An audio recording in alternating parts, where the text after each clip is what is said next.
Welcome to the One Hand at a Time podcast. I'm your host, Chris Welton, and today I have a very special guest for everyone. Someone who is just a dominant performer in the mortgage space, but I think probably his biggest strength is what a family man and a believer he is. So we're going to get into all different types of topics today, but we'll talk mortgage business. We'll talk college football because he's a college football player or an ex-college football player, and we'll just talk life in general. Zach, thanks for taking the time out today to be on the show. Thanks, Chris. Appreciate you having me, man. I've been a big fan of your show and, big fan of yours. So it was an honor when you asked me to join. Oh man, the honor's all mine, dude. I appreciate it. Definitely. So look, here we are. It's December 18th. When we're recording this, it'll probably come out before the end of the year, if not the first week of January. And um, can you do a brief look back on 25 and just give me like two lessons you learned on the business side in 25? Yeah, for sure. So, yeah, 2025 was a pretty monumental year for me. We started our first mortgage branch in early 2023.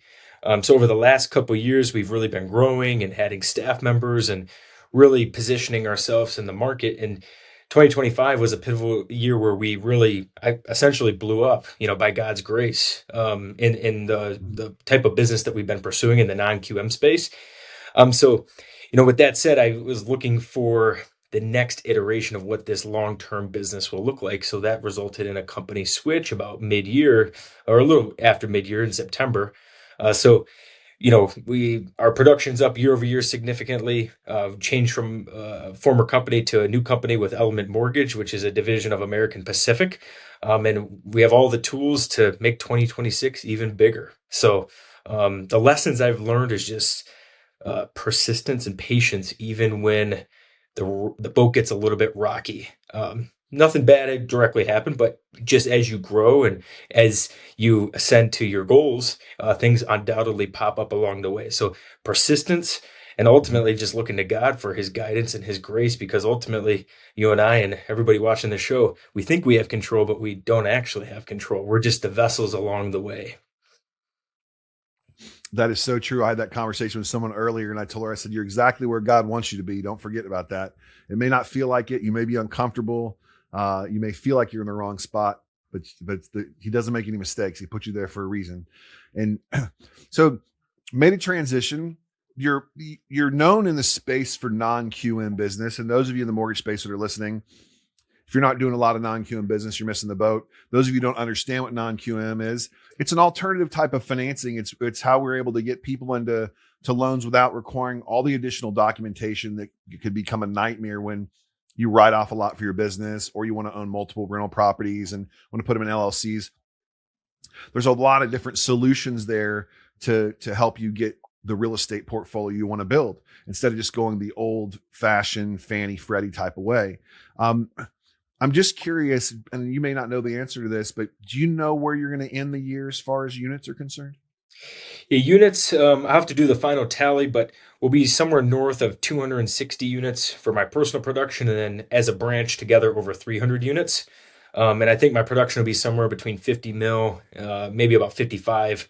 Like I said, I still got to do those final tallies. Yeah. And just so again, people that aren't in the mortgage space, the average LO closes 3 loans a month. 3. That's 36 a year. My guy Zach's closing 25 a month. Like insane. Now I know December is going to be like a monumental best month ever, right? Like just some big numbers. And why do you think that you've had such success in that non-QM space? And what separates you from everybody else out there that's kind of talking the talk but not walking the walk? It's a great question. It's one I've been trying to kind of figure out along the way, but I think it's nothing fancy. It's nothing crazy, right? I haven't done anything revolutionary. I think I've become a subject matter expert, by God's grace in the topic because, I'm in the trenches in Milwaukee, small but big city in the Midwest, right, where it's heavy investors, right? And really, we do deals in the Midwest now, so I think being in the trenches of a very non-QM friendly market has allowed me to get tons of reps, understanding the product set, but paired with a lot of skills and talents I picked up along the way from football, right? Or just Yeah. weight training or competitions I've done, I have an unrelenting persistence to get a deal done no matter what. So what that means is no Yeah. matter what the challenges are, no matter what the borrower faces along the way, I always tell everybody, as long as the agents, the sellers, the buyers, as long as they're willing to stick on the journey, me and my team, we're going to see it through to the end, no matter what, whether that's, 1 month, 3 months, whatever, we'll get them on a unique plan. So I think Yeah. understanding a product at a very deep level, persistence and relentlessness. And then the third is just um, helping people build wealth, right? Like this product that I focus on specifically within the non-QM sector is the DSCR loan. So the DSCR loan pairs extremely well for the BRRRR process, which helps people refinance out of their hard money, cash, or private money when they buy a value add property, right?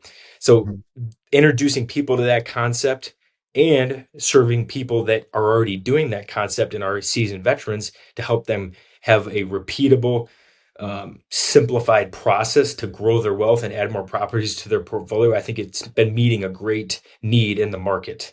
So I think those are a couple thoughts that initially come to mind.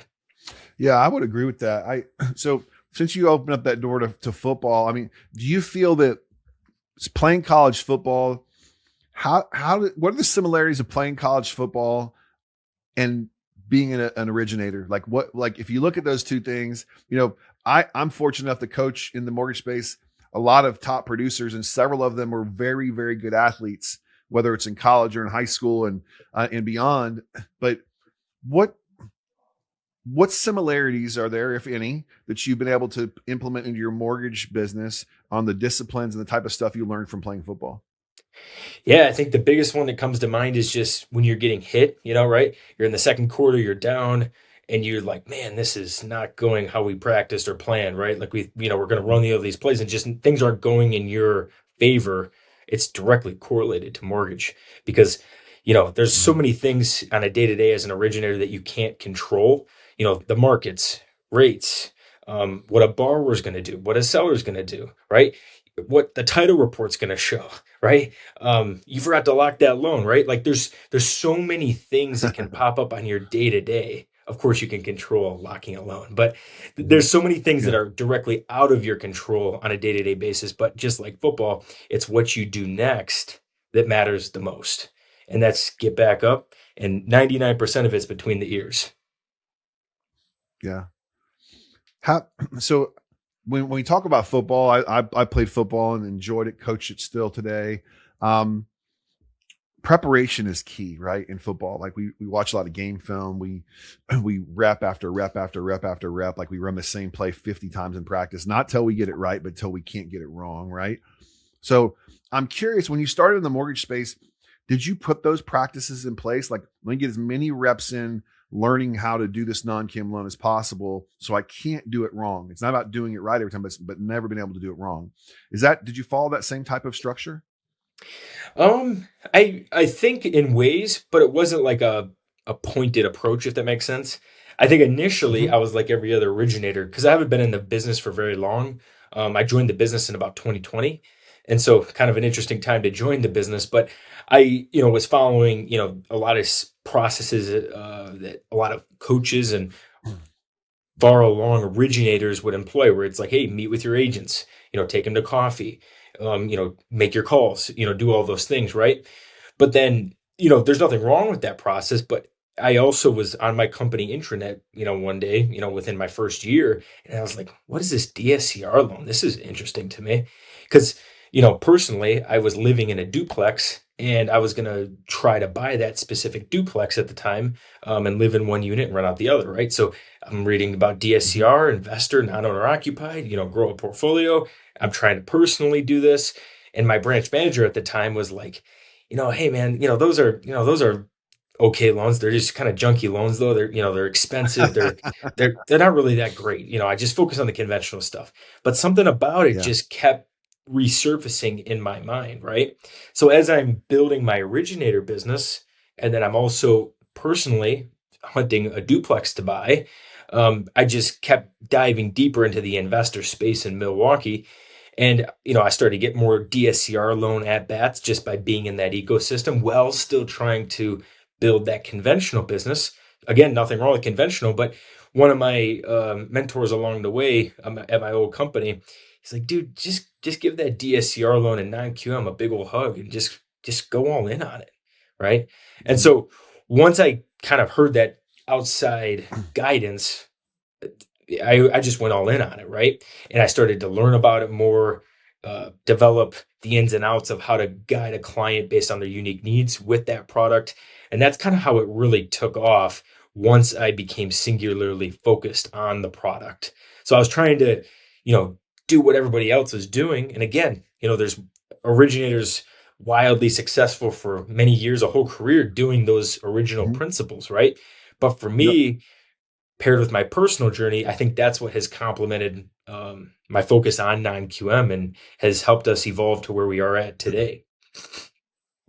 Yeah, I think too many people, and still do it today, they've been in the business a long time, but too many people, when they start, they want to, hey, I've got 50 loan products, right? Or I've got everything you could imagine. They try to throw a cast net out and hope they can get business.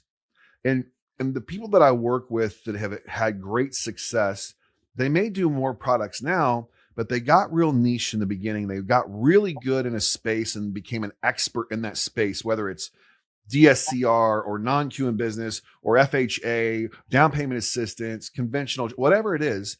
They just got really, really good in that space. And what happens is when you become a known expert in that space, people will send you other business because you're an expert. And you don't have to be great at that other stuff. You can close it. But if you get really good at one piece, it's hard to lose. It's Absolutely. hard to lose, right? Like, I was involved with a football program in Indiana for years, and it was called Center Grove High School. And they ran one of the oldest style offenses in the country. They still do today. They ran it this year. It's called the wing T. Like, it's the most outdated offense you've seen. Everybody's running spreads and doing all these other things, but they run the wing T really, really well. That's what they do. And they did that because they didn't have as big a people as other schools did. They didn't have the size, but they had speed. So they could put the faster guys in at guard that were undersized, but could pull and move fast because the wing T is all about pulling. Like, guards and tackles are moving all the time. So that's what they did. Do they pass every now and then? Sure. But 95% of their plays, they run the wing T. They've won 5 state championships in like the last 15 years. They have several kids in the NFL. Well, because they got really good at one thing, right? And it taught them how to be great at one thing instead of trying to mix it up and do all these different things. And I think it's that way in almost every business. Like, be great at one or two pillars, be known as an expert, double down on that, and then you can see what happened. I think that has a direct reflection of why 5 years in, you're closing 260 deals. We have a goal of 500 next year, which will be definitely achievable, doing $55 million in business. I mean, it's because you got really clear on what you wanted, right? And went all in on that product. Mm-hmm. No, I think that's well said. Totally agree. Yeah, it's so funny you bring up the wing T because I remember, in high school football prep or college prep, like we never ran it, but anytime you watch film with an offense that would run that, everybody just, shaking in their boots, right? Because it's like it's so Mhm. unconventional, but it's highly effective if you're good at it. And like you Yeah. said, it translates to any business if you become the man or, the woman at what you're doing. Mhm. Yeah. I mean, I remember when we would play against it, sometimes we ran a 4-4 defense and I played outside linebacker and I'd play some inside linebacker in not on wing T, but you couldn't do this against wing T. But normally when I'm on the inside, what am I reading? I'm reading the guard. Where the guard goes, I'm going, right? That's what I'm going to do. I'm going to follow the guard. You follow the guard in the wing T, you're going to end up in the stands. Like he's going to take you somewhere you're not supposed to be, right? So it's the same with this. Like, follow what you know you can be good at. You have a passion for it, right? And I think a lot of people try to become somebody that they don't have a passion for a piece of the business. What did you start with? I was living in a duplex. I wanted to buy a duplex and I wanted to live in one side, pay the other, and start building a real estate portfolio. And I had to find a way and a solution to do that. And then you got passionate about the solution and said, look, I did it. Let me show you how to do it. How many times are you having those conversations now? Because you own a good amount of rentals, right? So, like, Mm-hmm. how many times are you having those conversations with new investors now? This is what I did, and this is why you should do it. Absolutely. I mean, it's a handful every single week, right? I kind of think of my business as like a couple different buckets. Like the first bucket is kind of like who I was back in the day, where I was renting that duplex and fresh out of college, making an okay salary, but trying to be conscientious of the funds. I'm like, hey, reducing the housing expense, that could be huge, right? So it's like I guide those clients on how to do it as an owner occupier with FHA or conventional, right? Because DSCR can't be used for that path, but then you coach how to do it for the first time, right? And then you got like that middle tier client where they own a primary, they may even own another rental, but they're kind of unsure how to really grow or scale, right? So you show them Mhm. that path, right? Where that's where you introduce DSCR or other alternate programs. As long as you have those down payments, or you even teach them about hard money and then the conversion to DSCR, that's another path to help them get their toe in back into the water. Then you got the third, which is like the experienced investor that's humming and running, and they're looking for that partner that will help them accelerate, reduce the amount of barriers and friction, and grow to infinity, right? Because unlike traditional products, and like this is one really cool feature that many of you may know but maybe not, is Fannie Freddie, like you guys know, are 10 loans that can be in your personal name, whereas like non-QM Mhm. DSCR, their business purpose loans that close in the entity, you can have unlimited amount of DSCR loans, and that's perfect for the investor that holds 50, 80, 100 doors, right? So Mhm. we have those I have those conversations countless amount of times each week, and it seems to revert back to those three different types of client criteria or buckets that I'm helping them on their individualized journeys. Yep. Let me ask you some questions on that. So, are you seeing a lot of people, because the market, we had a lot of appreciation in the last several years, right? Like, I mean, like lots of appreciation, even in the Midwest. Um, are you seeing a lot of experienced owners go back in now and do cash out refi DSCRs and take that cash and they're buying more properties? Are you seeing a lot of that? Yeah, I sure am. I mean, it's kind of a mixed bag currently. I would say you got some of those like established landlords and investors that they're making cash flow. They have low loan balances. They're maybe even 2, 3, 4% rates, and they just really want to hold those, right? And they can't get over the mental barrier of, hey, if I pull that money out, even if it's at 4% or 5%, I could go, take down another asset, right? But then you got the Mhm. others, they see the opportunity like crazy, right? And they're executing these cash out refinances and really doubling down even in the winter market, which is like you alluded to, December is going to be one of our biggest months ever, right? And it's, sure, there's some first time home buyers in the mix of our closings for December, or, move up buyers, but 90% of our transactions are all investors executing refinances, a couple purchases in there, and they're setting themselves up for a huge 2026. So, Yeah, I mean, I just think that a lot of people don't know about what the tools that are available to them. So, how do you get the word out, Zach? What type of organizations do you meet with? What kind of like networking groups? Like, how do you get the word out there and deliver the message on what tools are available in the market? absolutely. So I employ strictly organic marketing. We have a couple small paid things we do, but by and large, our business is all organic word of mouth.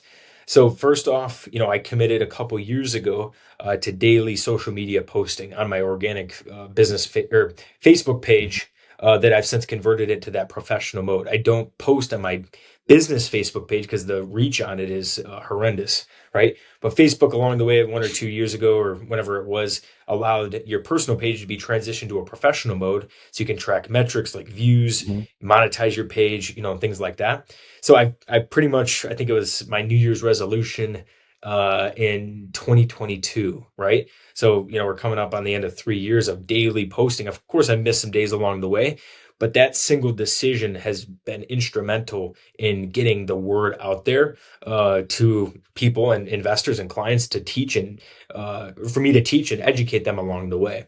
The other thing I do in a big way is local in-person events. So I host one. It's called Caffeine and Cash Flow, where we have investors come and we introduce ourselves, what we do, what we're after, and how we can collaborate together.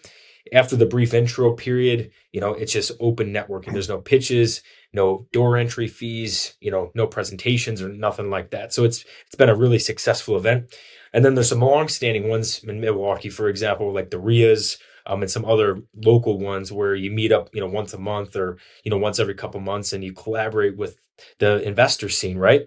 And so Mhm. between organic social posting, in-person events, and just, ground game, that's how I get the word out there for what we do. Okay.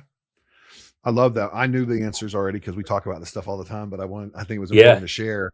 Um, if someone wanted to start their own caffeine and cash flow, how would you recommend for them to do? Yeah, so I would, go back to the basics, right? I mentioned how I post daily on social media, right? Anybody could, create a group or start, but you have to have something that's worth people stopping their days and coming Mhm. to attend, right? So by all means, never a discouragement. Obviously, if you start an event and you start posting about it and host it, great.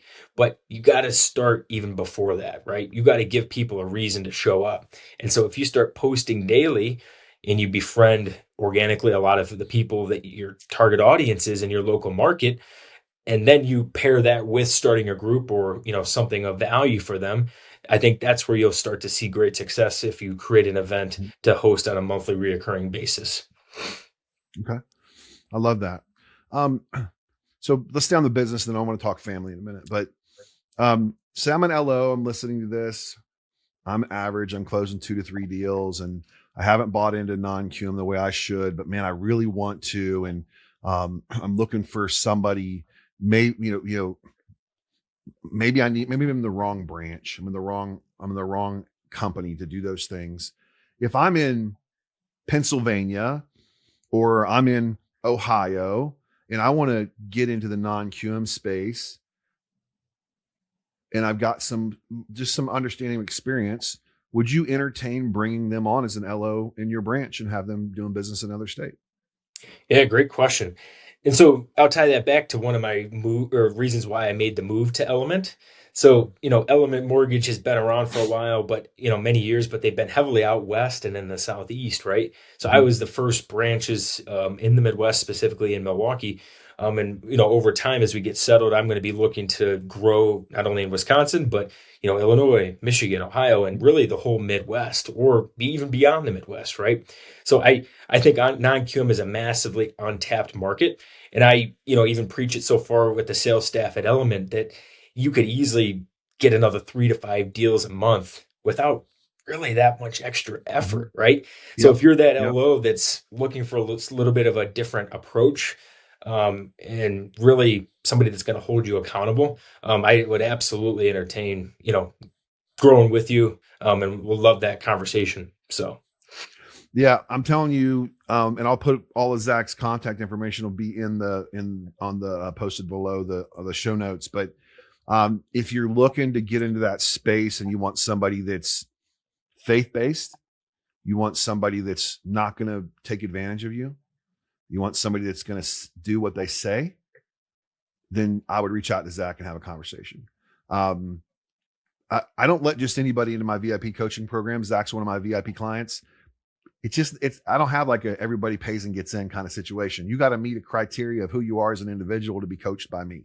Um, because I'm not going to lower the standards of who I am to fit the standards of who they are. Right. So Zach fits all those standards. So know that when I bring somebody on here in the VIP realm, they've been pressure tested before they get on here and have conversations. Right. We've been through a lot, and the upside for Zach is tremendous. The growth we've had in the last just 4 months has been incredible on the things we've been able to put together and the leadership, the leader he's become. So if you're looking to do something like that, this is definitely got to have a conversation with. Um, Thanks, all right. Chris. Appreciate that, man. Oh, you're welcome, brother. You're welcome. So let's talk about the two little guys at home real quick. Can we do that? Is that fair? Absolutely. All right, man. So you're $55 million producer. You work way too much, and I tell you that because you text me at all kinds of different hours and you're up all the time working and stuff. But how important is that for your little guys to see what dad does, the kind of leader he is, and the kind of action he takes to go out there and win? Absolutely. I mean, that's one of the reasons I'm doing it, right? Like even before they were born, as I jumped into the mortgage space, because my first son, Samson, he was born in end of 2021. You know, I knew jumping into mortgage because I was formerly in title, that doing so going full commission, and it would really require some extensive sacrifice if I was going to do Mhm. it the right way. Otherwise, I'm the type of person where there's no point to do it at all, right? So I've been on this Yeah. run for a couple of years. We've been blessed by God to have these two beautiful boys. And I'm working hard to set the standard for them, and to ultimately change the trajectory of our family, right? That's like Chris knows more intimately than anybody. I've been working like absolute crazy to grow the team, delegate, build processes, and we're definitely a work in progress, right?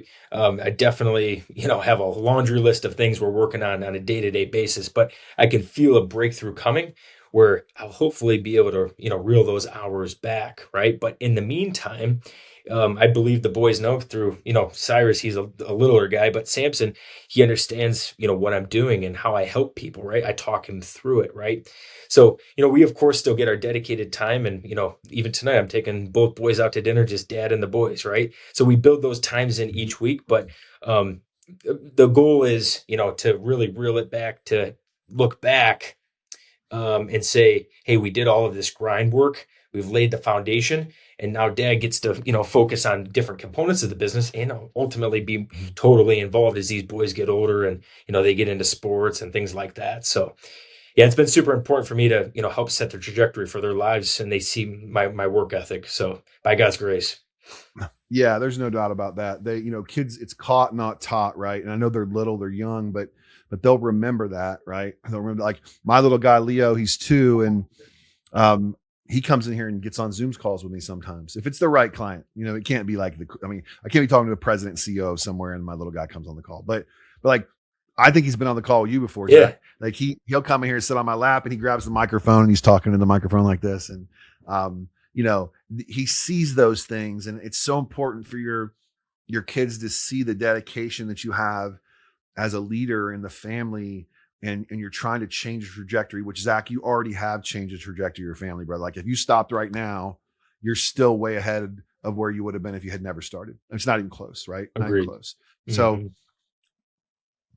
so as we step into 26, right? Actually a week from Christmas today, which I'm looking forward to that. I'm sure you are too with the little guys. Hmm. Um, 26 as we step into it. I know your personal, you want to close 500 transactions in 26, but can we talk about what kind of impact you want to make for the people in your circle, like the people on your team, right? The ones who show up every day and work. And I've got a great relationship now with Brandon on your team. Like he's just a dynamite guy. Like I enjoy having him on my calls and we have great conversations. But like, what type of impact do you want to bring for them? Yeah, absolutely. Yeah, just like, up to this point, I mean, I've had a handful of team members, over the last couple of years, but, this year specifically, we've added a handful of other team members, right? So, Mhm. now our whole staff is probably 9 or 10 deep. And they're just amazing, dynamic people, right? And they all want to grow personally and professionally. And, they wake up every day and put their best foot forward, right? But, up to this point, I've been so heavily invested in changing people's lives that are buying real estate, right? But, as I've been working with you, Chris, and I've added more staff members, the impact has started to really set in that, not only am I helping people buy real estate, but I get to be a small part on somebody's journey as their manager, right? As somebody that can pour Yeah. into them and, you know, help develop them on their journey and what they're trying to accomplish, right? So it's definitely something I don't take lightly.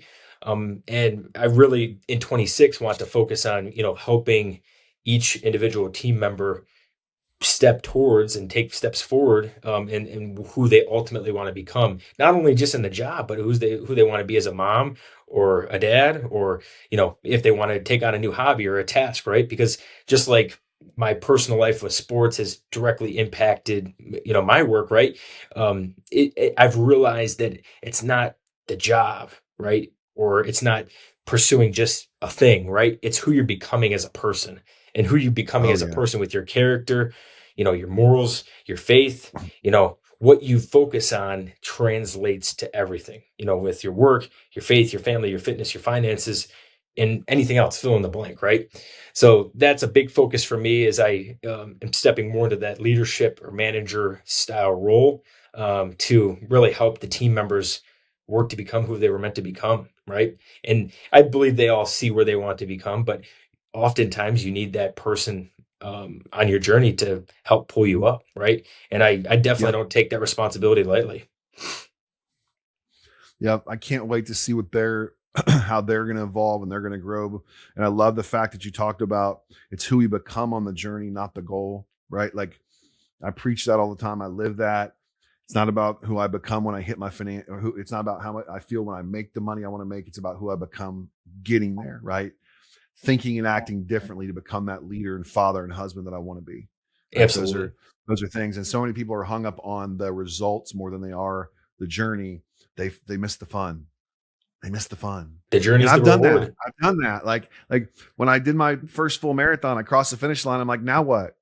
I missed the fun on the way there, like all the training and the person I became to get there, right? Like I missed that, right? And it's very common in this world. People set goals and they go after them and they accomplish the goal and then they're like, okay, now what? Now what? So, well, dude, look, I'm very proud of what you've become in the last several months. I can't wait to see where we do in 26. I know there's a lot of big things coming your way. And you're really stepping into the leader that you're supposed to be. And I would have never even had you on the podcast if those weren't the case. So thanks for taking the time and coming out here, getting on the show today. And I can't wait to see what 26 looks like. Thanks, Chris. I appreciate that. And same thing for you, man. It's been awesome to see your trajectory, even in, our short 6 months of working together. I mean, Yep. especially with you just completing your high rocks. I know that was, monumental on your journey too. Yeah. Yeah, I became a different person on the way there, brother. Believe me. Believe me, for sure. So Are you gonna do another right. high rocks going forward in 26? I am. We're doing one in 26. I got the pass yesterday from my wife to do one in 26. So late 26, we're going to do one. I have some fitness requirements to get there. Some things she wants me to do better. So we're going to work on those and get to those levels. So it's a little bit less painful to complete than it was this time. So, well, look, everybody, thanks for tuning in today. If you liked it, please share it, send it to somebody, follow us. We do this to bring stories to people and show you what's possible out there in the world other than what we're just seeing in the little bubble we live in. So share the story. If there's anybody you think we should have on, send us a message and we'll do our best to get them on there as well. Until next time, thanks for tuning in to the One Hand at a Time podcast. Thank you for listening to this episode of the One Hand at a Time podcast. We hope you enjoyed the episode and were able to take away something that will help you elevate your career, business, or just your personal life in general. If by any chance you would like to take your journey even further than just this podcast, then please consider going over to chriswelton.live and potentially scheduling a time to work with Chris to develop the steps to help you get to the next level. If you also are interested in learning even more about Chris Welton, then please visit his Instagram or YouTube channel, One Hand at a Time. There are weekly uploads giving you a true glimpse at his life and all of the motivation and knowledge that he has to offer. Again, thank you for listening, and we hope to have you back on the next episode.